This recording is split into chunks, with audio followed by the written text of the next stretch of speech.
Beberapa tahun lalu, Kangen Water sempat booming dan begitu diminati oleh masyarakat Indonesia.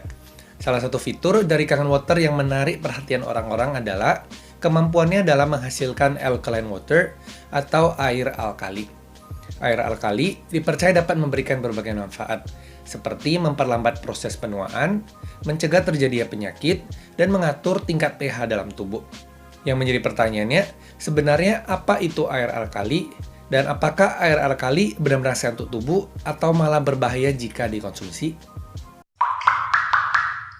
Halo semua, kembali lagi dengan saya Alexander Leslie di Chemancer. Hari ini kita akan membahas tentang air alkali. Kita akan mulai dengan memahami apa itu air alkali. Membahas air alkali, kita tidak akan terlepas dengan istilah pH.